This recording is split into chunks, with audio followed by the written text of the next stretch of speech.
Night had settled over the Texas plains, but the darkness outside the train window was drowned beneath a river of electric light. House after house, street after street, the glow cut through the warm June air like a quiet declaration of power. Onoffizier Vera Burkhardt pressed his forehead to the glass, his breath fogging the pain, and wrote a single line into the diary he kept hidden from his fellow officers. No nation at war should live like this.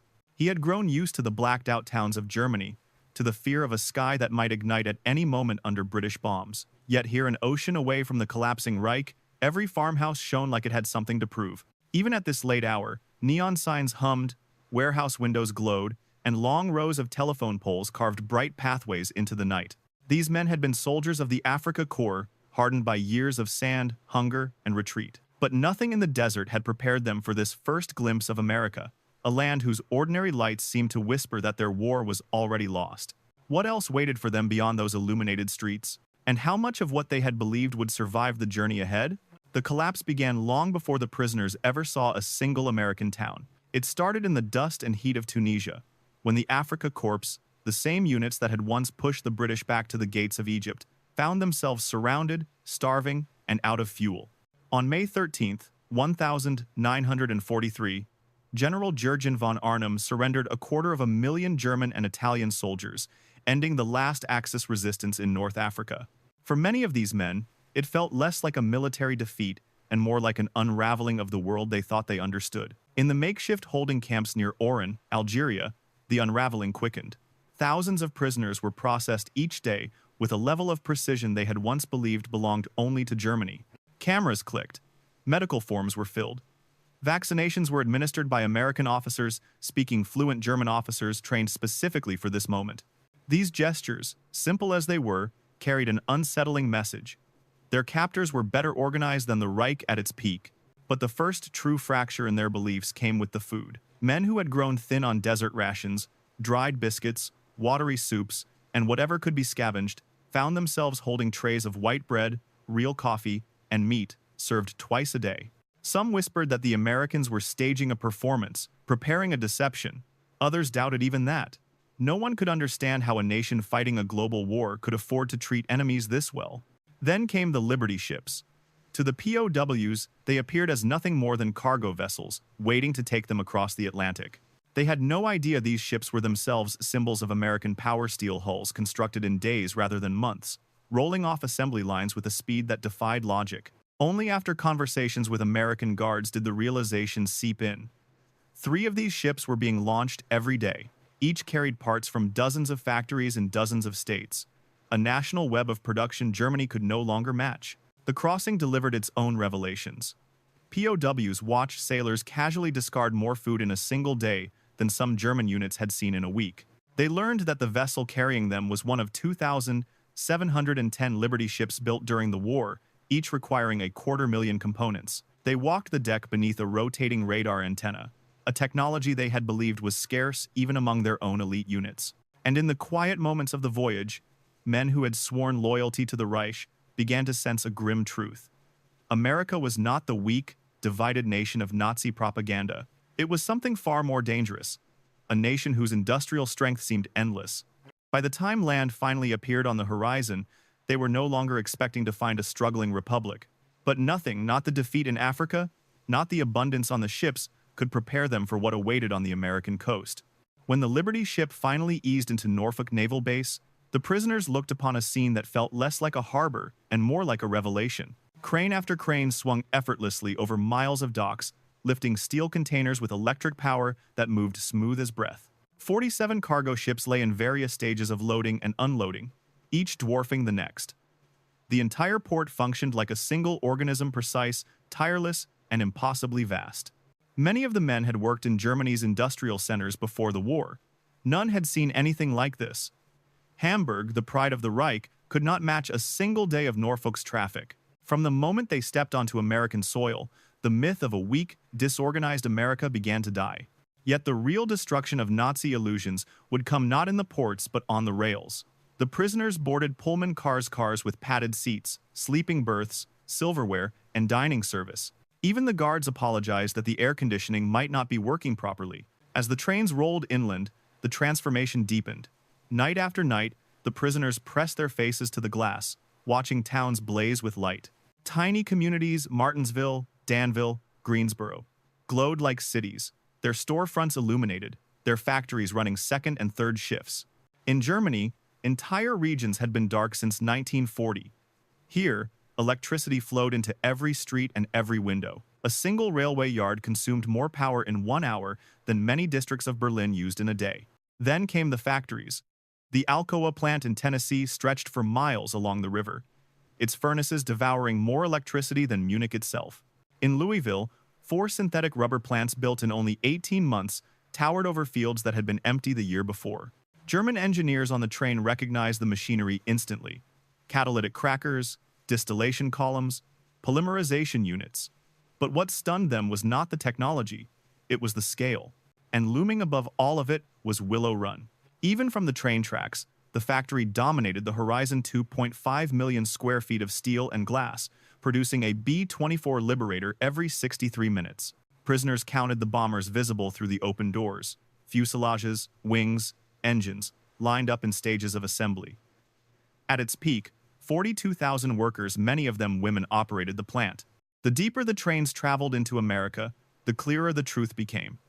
They were moving through a nation mobilized not by coercion, but by capacity. Factories roared, rail lines pulsed, farms stretched to horizons that seemed unreal.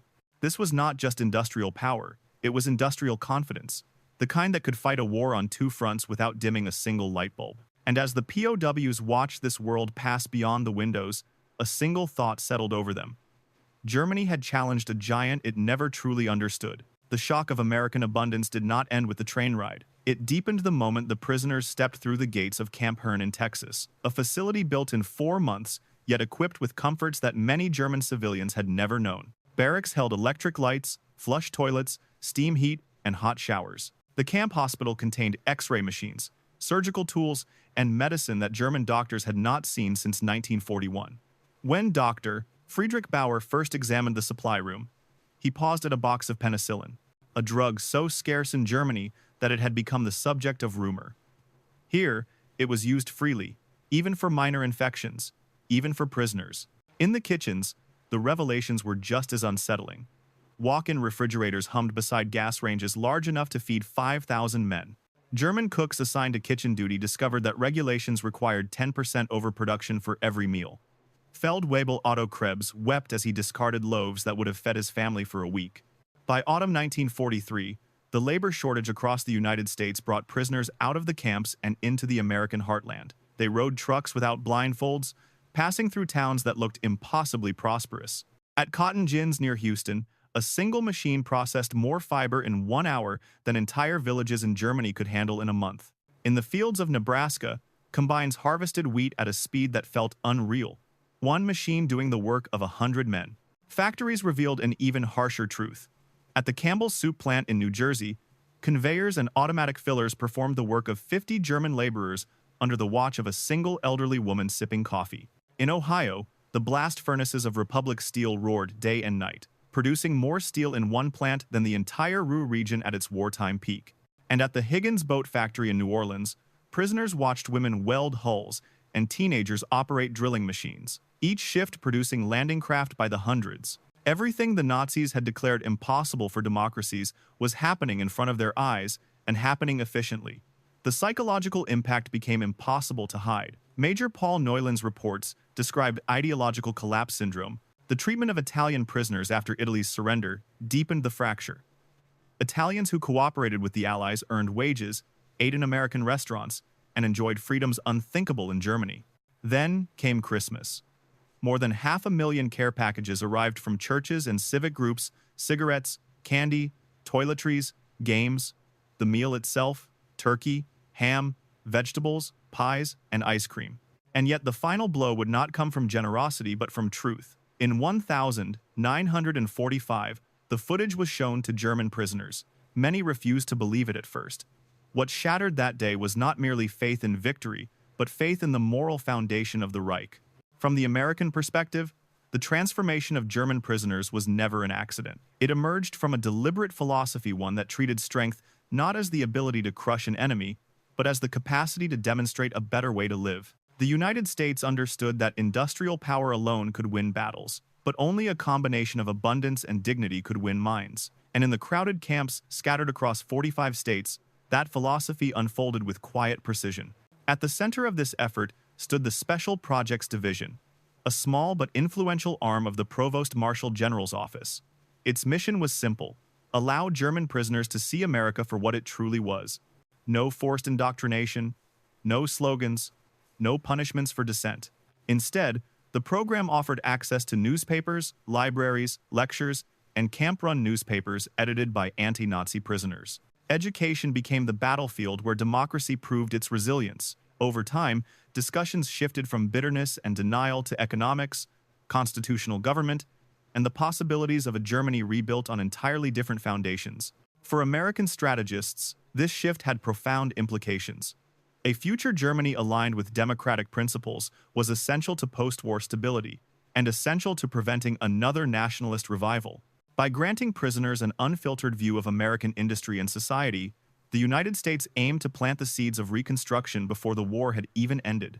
The approach contrasted sharply with the brutality of Nazi occupation policies. Where the Reich ruled by fear, America ruled by example. Where Nazi propaganda demanded obedience, American prosperity invited curiosity. Beyond America's borders, the effect spread quietly. British and French observers recognized the power of this model, especially as German prisoners began writing home about their experiences. The stories of abundance, opportunity, and tolerance traveled back across the Atlantic. And after the war, when the Marshall Plan was announced, it found a receptive audience among former POWs who had already witnessed the potential of democratic capitalism firsthand. These prisoners would later help shape the institutions that defined post-war Europe: a unified Western alliance, a stable West German republic, and an economy rebuilt on efficiency rather than coercion. Their conversion patient, voluntary, and grounded in lived reality became one of the most subtle victories of the war.